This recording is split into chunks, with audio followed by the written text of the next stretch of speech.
Hi there guys, I thought I'd just do a quick video regarding the modification I made to the base of my Kelly kettle. As you can see on mine, I've drilled 3 further holes. I think that was the original, no that wasn't the original one. There we go, that was the original one. And then the other 3 I've cut in like opposites. I've had some mixed feedback. I've had some feedback that's been pretty positive. I've had some constructive criticism, and I've had a few where it's just people offering nothing apart from criticising. But here, such is life. But what I thought I'd do is have a little bit of a discussion on the reasons why I modified my Kelly kettle base. I find when you put the kettle on and you're burning, don't have an issue. You get air through and you get that chimney effect, and it draws air through and you get a really clean burn. The problem I was having, I'll just get this bit, was when I put the hobo stove part on and we sit a pot on, it wasn't getting sufficient air through it, and I found it was burning really sluggish and a lot of smoke and a really poor burn. You were maybe getting a little bit of heat where the hole was. I know that can be turned into the wind a little, but that isn't always possible if it's a still day.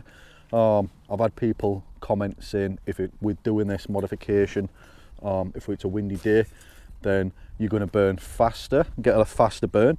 Well, we can soon combat that by simply using less fuel, or I mean, this is just a piece of a disposable roasting tray. We could simply just make a windbreak, maybe put that down with a few tent pegs or a few twigs just to keep it so it from blowing over in the wind. Right, we've came out today to do some cooking on the Kelly kettle and make a nice hot drink, and I've based my modification on from using other twig stoves, the likes of the firebox stove, which I have also, and I find that because you get really good airflow, you get a really nice clean burn on it. So I thought I'd take a chance and drill the holes in this and to see whether that works when cooking.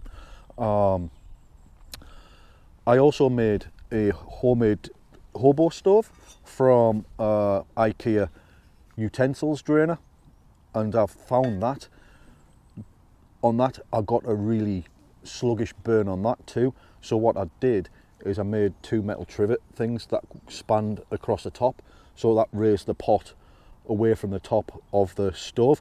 And when I did that, I found that burnt really well, and it was much more efficient and you got a cleaner burn.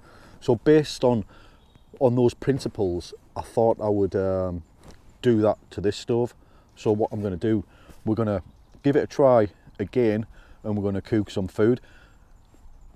So stick around and check out the following video to this one, where we spend some time in a beautiful woodland, enjoying nature and enjoying a nice hot drink and cooking something tasty.